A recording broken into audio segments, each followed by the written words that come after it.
ومنها أن النص إذا قرئ بقراءتين أو روي بروايتين كان العمل به على وجه يكون عملا بالوجهين أولى۔ ہم پڑھ رہے تھے نصوص کی مراد کو معلوم کرنے کے طریقے، نصوص کی مراد کو معلوم کرنے کے طریقے۔ اب یہاں پر تیسرا طریقہ ہے، وہ یہ ہے کہ نص یعنی قرآن کی کوئی آیت دو قراتوں سے پڑھی جاتی ہو، یا کوئی ایسی حدیث ہے جو دو روایتوں سے مروی ہو، تو اس آیت یا اس حدیث کو ایسے طریقے پر محمول کرنا اولا ہوگا جس سے دونوں قراتوں اور دونوں روایتوں پر عمل ہو جائے۔ اس حدیث یا اس آیت کو ایسے طریقے پر محمول کرنا، اس پر اس طرح عمل کرنا، یہ اولا ہوگا کہ جس سے دونوں قراتوں پر عمل ہو جائے یا دونوں روایتوں پر عمل ہو جائے۔ اب یہ تیسرا طریقہ یہاں سے بیان کر رہے ہیں۔ پہلا طریقہ آپ نے پڑھا کہ جب کوئی نص کے اندر حکم آ جائے، لفظ آ جائے، اس لفظ کے وہ لفظ ایک معنی کے لیے حقیقت ہو، جب لفظ ایک معنی کے لیے حقیقت ہو۔ پہلا طریقہ آپ نے کیا پڑھا تھا کہ جب لفظ ایک معنی کے لیے حقیقت ہو، دوسرے معنی کے لیے مجاز ہو، حقیقت پر عمل کرنا کیا ہوگا؟ اولا ہوگا۔ اللہ یہ شرط یہ ہے کہ اس کے خلاف کوئی دلیل نہ ہو، یعنی وہ مجاز متعارف بھی نہ ہو اور وہاں پر کوئی قرینہ بھی نہ ہو، تو پھر حقیقت پر عمل کرنا اولا ہے۔ اسی طرح آپ نے دوسرا طریقہ پڑھا تھا کہ جب ایک نص کے دو معنی ہیں، نص کے دو معنی، ایک حقیقی اور ایک مجازی معنی، تو اگر حقیقی معنی پر محمول کریں تو پھر تخصیص کرنا پڑتی ہے، اور مجازی معنی پر محمول کریں تو کوئی تخصیص کرنا نہیں پڑتی، نص اپنے عموم پر رہتی ہے۔ جیسے اولا مستم النساء میں ہم لامستم سے جماع مراد لیتے ہیں۔ لامستم کا ایک حقیقی معنی ہے مس بالید، اور ایک مجازی معنی ہے وہ کیا ہے؟ جماع۔ تو ہم جو ہے اسے معمول کرتے ہیں جماع پر، اور شواف اس کو معمول کرتے ہیں مس بالید پر، حقیقی معنی مراد لیتے ہیں۔ تو اگر مجازی معنی مراد لیا جائے یعنی جماع، تو پھر اس صورت کے اندر نص اپنے عموم پر باقی رہتی ہے، اس میں کسی قسم کی تخصیص نہیں کرنا پڑتی، یعنی تمام صورتوں میں اس پر عمل ہوتا ہے۔ نص معمول بھی ہوتی ہے تمام صورتوں میں۔ کیا مطلب؟ کہ جب بھی جس عورت سے بھی جماع پایا جائے طہارت کیا ہوگی؟ زائل ہو جائے گی، تو اس میں کسی قسم کی تخصیص نہیں کرنا پڑتی۔ لیکن شوافی جو ہے اس سے مراد مس بالید لیتے ہیں، وہ کہتے ہیں کہ کسی عورت کو ہاتھ لگا لیا، چھو لیا تو طہارت زائل ہو جائے گی، تو پھر وہ اس صورت کے اندر تخصیص کرتے ہیں۔ وہ کہتے ہیں کہ محارم کو، یا اتنی چھوٹی بچی ہے جو مستحاض نہیں ہے، غیر مستحاض ہے، تو اس کو اگر چھو لیا تو طہارت زائل نہیں ہوگی، تو مس بالید معنی مراد لینے کی صورت میں ان کو پھر تخصیص کرنا پڑی۔ تو نص آ جائے، اس میں ایک حقیقی معنی ہو اور ایک مجازی معنی ہو، ایک معنی پر محمول کریں تو اس میں تخصیص لازم آتی ہے، اور دوسرے معنی پر محمول کریں تو تخصیص لازم نہیں آتی۔ تو ایسے معنی پر محمول کرنا اولا ہے جس میں تخصیص نہ آتی ہو۔ ابھی یہاں سے تیسرا طریقہ کیا بیان کیا کہ کوئی قرآن کی آیت آ جائے جو دو قراتوں سے پڑھی جاتی ہو، یا حدیث جو دو روایتوں سے مروی ہو، تو اس آیت یا حدیث پر ایسے طریقے پر عمل کرنا اولا ہوگا جس میں دونوں قراتوں پر کیا ہو جائے؟ عمل ہو جائے، اسی طرح دونوں روایتوں پر عمل ہو جائے۔ وَمِنْهَا أَنَّ النَّصَّ إِذَا قُرِئَ بِقِرَاءَتَيْنِ أَوْ رُوِّيَ بِرِوَايَتَيْنِ كَانَ الْعَمَلُ بِهِ عَلَى وَجْهٍ يَكُونُ عَمَلًا بِالْوَجْهَيْنِ أَوْلَىٰ۔ اور ان طریقوں میں سے تیسرا طریقہ أَنَّ النَّصَّ إِذَا قُرِئَ بِقِرَاءَتَيْنِ، کہ جب نص جب اس کو پڑھا گیا ہو بقراءتین دو قراتوں کے ساتھ، اور رویہ بروایتین یا کوئی روایت مروی ہو، روایت کی گئی ہو بروایتین دو روایتوں کے ساتھ، کان العمل به، تو اس نص پر عمل کرنا علی وجہ ایسے طریقے پر، ایسی صورت پر، یکون عملا بالوجہین، کہ عمل دونوں صورتوں پر عمل ہو جائے، دونوں صورتوں پر عمل ہو جائے۔ اولا، یہ کیا ہے؟ اولا ہے۔ جب کوئی نص آئے اور وہ دو قراتوں سے اسے پڑھا گیا ہو یا دو کوئی روایت آئے اسے کوئی حدیث آئے اسے دو روایتوں سے مروی کیا گیا ہو تو ایسی صورت پر عمل کرنا کہ دونوں صورتوں پر عمل ہو جائے یہ کیا ہے اولا ہے۔ مثال فی قوله تعالی، اس کی مثال اللہ تبارک و تعالی کے فرمان میں وَأَرْجُلَكُمْ قُرِئَ بِالنَّصْبِ عطفاً علی المقصول، اس کو منصوب پڑھا گیا ہے عطفاً علی المقصول، عضو مقصول پر عطف کرنے کی وجہ سے۔ ارجلکم اس کو منصوب بھی پڑھا گیا ہے اور ارجلکم اس کو مجرور بھی پڑھا گیا ہے۔ تو قُرِئَ بالنصب اس کو منصوب پڑھا گیا ہے عطفاً علی المقصول، عضو مقصول پر عطف کرنے کی وجہ سے، وبالخفض اور اس کو مجرور پڑھا گیا ہے عطفاً علی الممسوح، ممسوح عضو پر عطف کرنے کی وجہ سے، ممسوح عضو پر عطف کرنے کی وجہ سے۔ ارجلکم نصب کے ساتھ پڑھیں تو اس کا عطف کس پر ہوگا؟ وجوہکم پر ہوگا۔ کس پر ہوگا؟ وجوہکم پر یا ایدیکم پر ہوگا۔ تو ان کا حکم کیا ہے؟ دھونے کا ہے۔ فاغسلوا وجوہکم، فاغسلوا وجوہکم وایدیکم الی المرافق۔ تو اب ان کا حکم کیا ہے؟ نصب پڑھا جائے تو ان کا حکم نصب کیا تقاضا کرتی ہے کہ پاؤں کو دھویا جائے، پاؤں کو دھویا جائے۔ بھائی اس کا عطف ہے وجوہکم یا ایدیکم پر، ان کا حکم کیا ہے؟ دھونے کا۔ تو جب ارجلکم کو منصوب پڑھیں تو نصب کیا تقاضا کرتی ہے کہ پاؤں کو بھی دھویا جائے۔ وارجلکم اور مجرور پڑھیں تو پھر اس کا عطف ہوگا وامسحوا برؤوسکم پر، برؤوسکم پر اس کا عطف ہوگا۔ اور راس کا حکم کیا ہے؟ مسح کرنے کا۔ راس کا حکم کیا ہے؟ مسح کرنے کا۔ تو جب اس کو ارجلکم مجرور پڑھیں تو پھر نصب تقاضا کرتی ہے کہ پاؤں پر بھی کیا کیا جائے؟ مسح کیا جائے۔ تو ہم اس کو احناف جو ہے ایسی صورت پر معمول کرتے ہیں کہ دونوں قراتوں پر عمل ہو جائے۔ ہم ان کو ایسی صورت پر معمول کرتے ہیں کہ دونوں قراتوں پر عمل ہو جائے۔ وہ کیسے؟ ہم یہ کہتے ہیں کہ جب ارجلکم کو منصوب پڑھیں تو ہم معمول کرتے ہیں ایسی صورت پر جب انسان نے موزے نہ پہنے ہوئے ہوں، جب انسان نے موزے نہ پہنے ہوئے ہوں تو ایسی صورت پر جب انسان نے موزے نہ پہنے ہوئے ہوں تو پاؤں کو بھی دھو لو، پاؤں کو بھی دھو لو۔ اور جب ہم ارجلکم جر کے ساتھ اس کو پڑھیں، مجرور پڑھیں، تو جب مجرور پڑھتے ہیں تو مجرور کا حکم کیا ہے؟ مسح کا ہے۔ اس کا حکم کیا ہے؟ مسح کا ہے۔ تو اس حالت پر معمول کرتے ہیں جب انسان نے موزے پہنے ہوئے ہوں، جب انسان نے موزے پہنے ہوئے ہوں۔ تو جب موزے پہنے ہوئے ہوں تو پھر اس پر کیا کیا جائے؟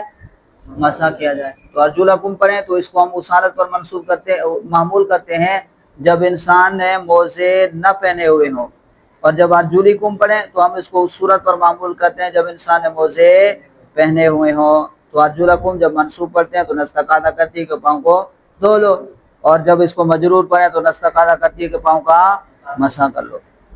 تو دیکھیں دونوں قراتوں پر عمل ہو گیا، دونوں قراتوں پر عمل ہو گیا۔ مثال فی قولی تعالی، اس کی مثال اللہ تبارک و تعالیٰ کے اس فرمان میں ہے وارجلکم قُرِئَ بالنصب عطفاً علی المقصول، اس کو منصوب پڑھا گیا ہے عطفاً علی المقصول، عضو مقصول پر عطف کرنے کی وجہ سے، وبالخفض اور اسے مجرور پڑھا گیا ہے عطفاً علی الممسوح، عضو ممسوح پر عطف کرنے کی وجہ سے، فحملت قراءۃ الخفض علی حالت التخفف، محمول کیا گیا ہے قراءۃ الخفض جر والی قراءت کو، محمول کیا گیا ہے جر والی قراءت کو علی حالت التخفف، تخفف کی حالت پر۔ تخفف جب موزے پہنے ہوں، موزے پہننے کی حالت پر، موزے پہننے کی حالت پر معمول کیا گیا ہے جر والی قراءت کو علی حالت التخفف، تخفف کی حالت پر یعنی موزے پہننے کی حالت پر۔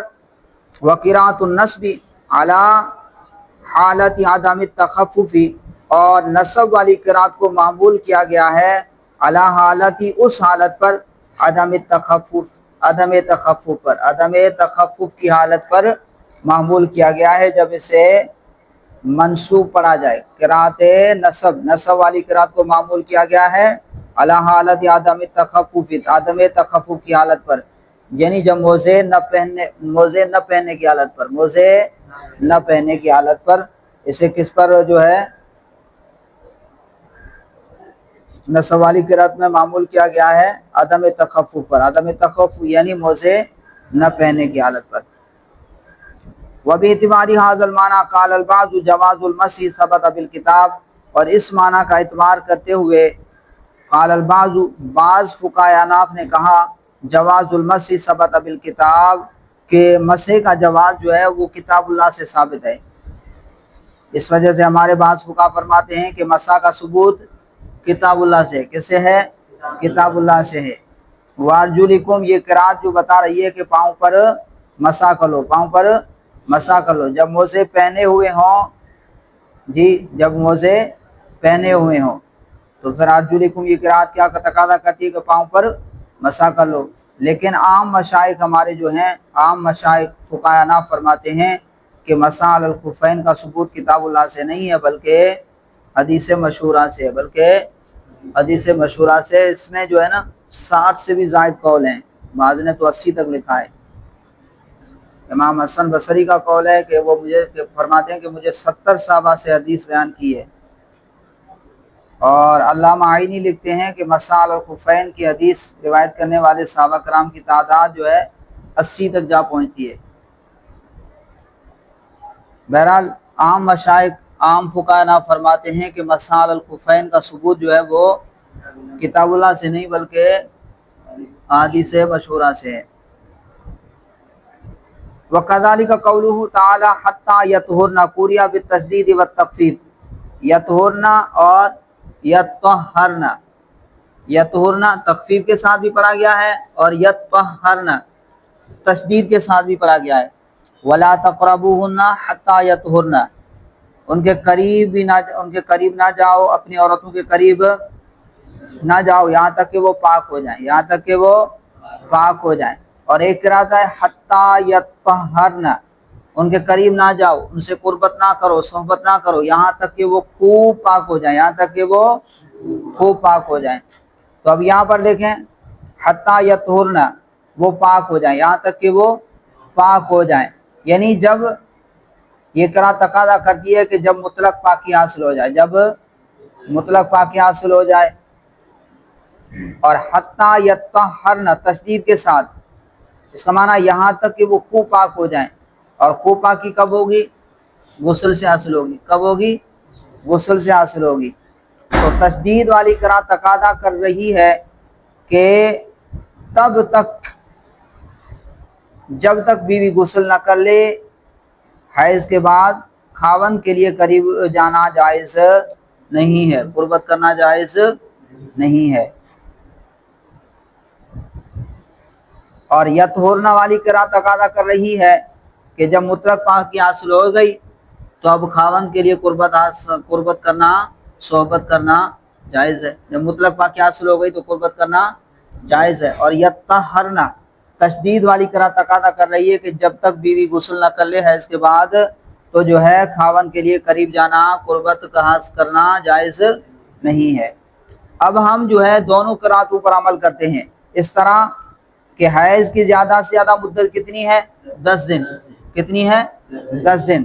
تو لہٰذا حتی یطہرن، اس قرات کو ہم معمول کرتے ہیں اس حالت پر جب عورت کا حیض ختم ہو، بند ہو پورے 10 دن پر۔ کتنے پر؟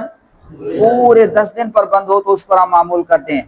تو جب 10 دن کے پورے ہونے پر حیض بند ہو گیا تو عورت کو مطلق پاکی حاصل ہو گئی، عورت کو مطلق پاکی حاصل ہو گئی۔ اب خاوند کے لیے قربت کرنا، صحبت کرنا جائز ہے غسل سے پہلے۔ اور تشدید والی قرات کو ہم معمول کرتے ہیں اس حالت پر جب جو ہے عورت کا حیض بند ہوا 10 دن سے کم میں، جب عورت کا حیض بند ہوا 10 دن سے کم میں، مثلا 7 دن پر بند ہوا، حیض رک گیا، اب مطلق طہارت حاصل ہو گئی، اب مطلق طہارت تو حاصل ہو گئی لیکن خوب طہارت حاصل نہیں ہوئی، خوب طہارت حاصل نہیں ہوئی جب تک کہ وہ عورت غسل نہ کر لے، جب تک کہ عورت غسل نہ کر لے خاوند کے لیے اسے جمع کرنا جائز نہیں، خاوند کے لیے اسے جمع کرنا جائز نہیں ہے۔ ہاں غسل کر لے تو اسے جمع کرنا جائز ہے ورنہ نہیں۔ اب دیکھیں کیونکہ حیض کے لوٹنے کا امکان ہے، جب 6-7 دن پر حیض بند ہوا رکا ہے تو پھر حیض کے لوٹنے کا امکان ہے، لیکن جب 10 دن پر رکا ہے تو دوبارہ آنے کا امکان نہیں ہے کیونکہ وہ اکثر مدت ہے۔ وہ کیا ہے؟ اکثر مدت ہے۔ تو دیکھیں ہم دونوں صورتوں پر عمل کرتے ہیں، ہم دونوں صورتوں پر عمل ہو گیا. یطہرنا اس سے ہم مراد لیتے ہیں کہ جب پورے 10 دن پر خون رکا تو اب مطلق طہارت حاصل ہو گئی, مطلق پاکی حاصل ہو گئی. غسل سے پہلے بھی خاوند کے لیے جمع کرنا جائز ہے کیونکہ مطلق پاکی حاصل ہو گئی, اب خون کے لوٹنے کا امکان نہیں ہے. لیکن جب حتی یطہرن تشدید والی قرات, اس کو ہم معمول کرتے ہیں اس صورت پر جب حیض رکا 6-7 دن پر, 6-7 دن پر رکا تو تب تک خاوند کے لیے جمع حلال نہیں ہے جب تک کہ وہ عورت غسل نہ کر لے, کیونکہ مطلق پاکی حاصل نہیں ہوئی, کامل طہارت حاصل نہیں ہوئی ہے جب تک کہ وہ غسل نہ کرے. غسل کر لے تو پھر اس سے جمع کرنا جائز ہے. وجہ یہ ہے کہ 6-7 دن پر جب خون رکا ہے تو اس کے لوٹنے کا امکان ہے. تو دیکھیں ہم نے دونوں قراتوں پر عمل کر لیا. اب اسی کو بیان کریں. وَكَذَلِكَ قَوْلُهُ تعالیٰ, اور اسی طرح اللہ تبارک و تعالیٰ کا فرمان حَتَّى يَطْهُرْنَ قُرِئَ بِالتَّشْدِيدِ وَالتَّخْفِيفِ, اس کو پڑھا گیا ہے تشدید کے ساتھ والتخفیف اور تخفیف کے ساتھ, یعنی بغیر تشدید کے. یطہرنا اور یطہرنا, تخفیف یطہرنا اور تشدید یطہرنا. فَيُعْمَلُ بِقِرَاءَةِ التَّخْفِيفِ فِيمَا إِذَا كَانَتْ أَيَّامُهَا عَشْرَةً, تو عمل کیا جائے گا تخفیف والی قرات پر فیما اس صورت میں, اس حالت میں اذا کانت ایامها عشرۃ, جب اس عورت کے ایام جو ہیں ایام حیض عشرۃ کتنے ہوں, 10 دن ہو. جب حیض رکا کتنے پر, 10 دن پورے ہونے کے بعد رکا, تو پھر عمل کیا جائے گا بقرات التخفیف, تخفیف والی قرات پر فیما اس صورت میں, اس حالت میں اذا کانت ایامها, جب اس کے ایام یعنی حائضہ کے ایام کتنے تھے, عشرۃ 10, جب 10 دن پورے پر حیض رکا تو اس پر عمل کیا جائے گا. وبقرات التشدید, اور تشدید والی قرات پر عمل کیا جاتا ہے فیما اس صورت میں اذا کانت ایامها دون العشرۃ, جب اس کے ایام یعنی ایام حیض دون العشرۃ 10 سے کم ہوں.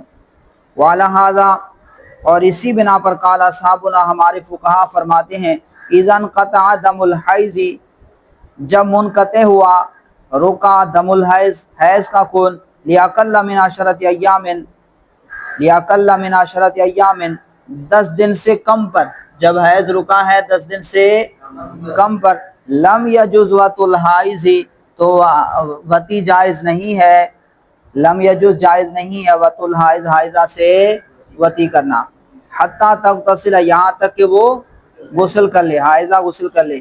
لأن کمال الطہارت, اس لیے کہ کامل طہارت یثبت بالاغتسال, وہ ثابت ہوتی ہے غسل کرنے کے ساتھ, وہ ثابت ہوتی ہے غسل کرنے کے ساتھ. ولو انقطع دمها لعشرۃ ایام, اور اگر خون جو ہے حیض کا خون رک گیا, ختم ہو گیا, دمها ولو انقطع دمها, یعنی اس حائضہ کا خون جو ہے رک گیا, ختم ہو گیا, لعشرۃ ایام 10 دن پر, کتنے پر, 10 دن پر, جاز وطئها, تو اس حائضہ سے وطی کرنا جائز ہے خاوند کے لیے, قبل الغسل, غسل سے پہلے. لأن مطلق الطہارت, اس لیے کہ مطلق طہارت ثبت بانقطاع الدم, وہ ثابت ہو گئی ہے انقطاع الدم, دم کے انقطاع کے ساتھ, دم کے ختم ہونے کے ساتھ, خون کے ختم ہونے کے ساتھ ہی مطلق طہارت کیا ہو گئی, ثابت ہو گئی ہے.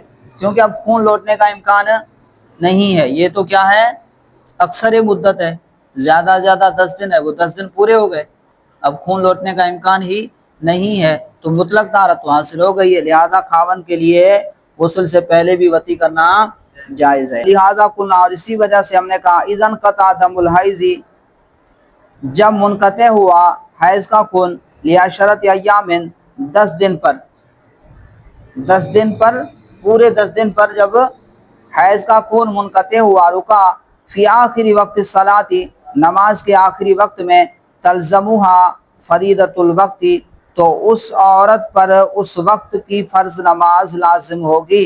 وَإِن لَّمْ يَبْقَ مِنَ الْوَقْتِ مِقْدَارُ مَا تَغْتَسِلُ فِيهِ, اگرچہ باقی نہ ہو وقت سے مقدار, اتنی مقدار, ما تغتسل فیہ, جس میں وہ غسل کر کے تکبیر تحریمہ کہہ سکے.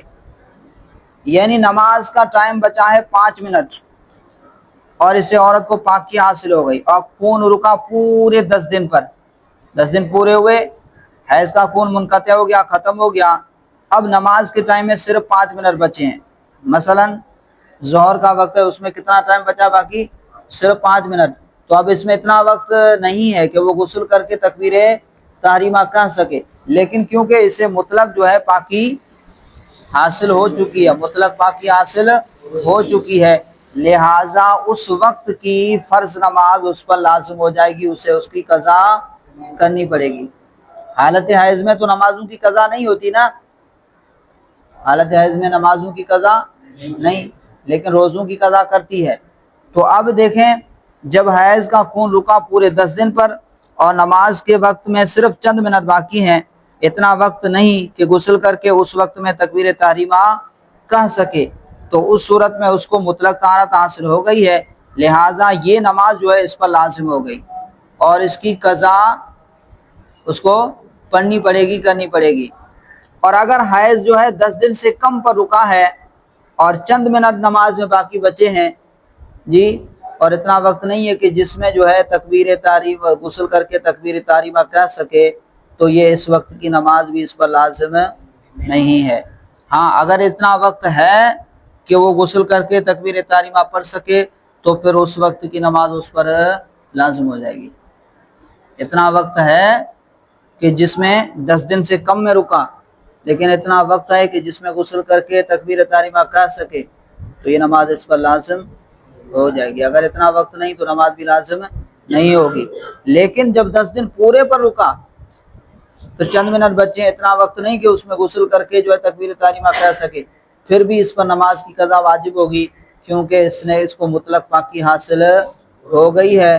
اور نماز کا وجوب بھی کیا ہوتا ہے؟ آخری وقت ہوتا ہے اس کا، نماز کے وجوب کا سبب کیا ہوتا ہے؟ وقت ہوتا ہے۔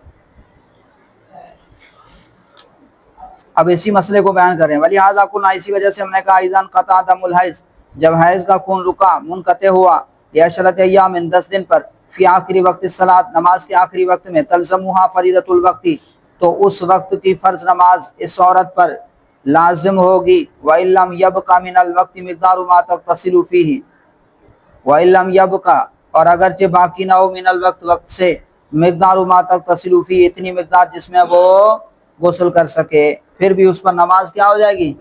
لازم ہو جائے گی۔ وَلَوْ انْقَطَعَ دَمُهَا لِأَقَلَّ مِنْ 10 أَیَّامٍ فی آخری وقت الصلاۃ، اور اگر منقطع ہوا، ختم ہوا، دموہا، حائضہ کا خون، حائضہ کا خون رک گیا، لِأَقَلَّ مِنْ 10 أَیَّامٍ، 10 دن سے کم پر، فی آخری وقت الصلاۃ، نماز کے آخری وقت میں، ان بقیہ من الوقت، اگر باقی ہے وقت سے، مقدار ما تغتسل فیہ، اتنی مقدار جس میں وہ غسل کر سکے، اس وقت میں وہ غسل کر کے، وَتُحْرِمُ لِلصَّلَاةِ، اور وہ تکبیر تحریمہ پڑھ سکے، کہہ سکے نماز کے لیے، اتنا وقت باقی ہے، لَزِمَتْهَا الْفَرِيضَةُ، تو اس وقت کی فرض نماز اس پر لازم ہو جائے گی، وَإِلَّا فَلَا، اور اگر ایسا نہیں ہے، فلا، اگر اتنا وقت باقی نہیں ہے کہ جس میں وہ غسل کر کے تکبیر تحریمہ کہہ سکے، تو اس وقت کی نماز بھی اس پر لازم نہیں ہوگی۔ اگر اتنا وقت باقی نہیں جس میں غسل کر کے تکبیر تحریمہ کہہ سکے تو نماز بھی لازم نہیں ہوگی، اور اگر اتنا وقت باقی ہے جس میں غسل کر کے تکبیر تحریمہ کہہ سکے تو اس پر نماز لازم ہو جائے گی۔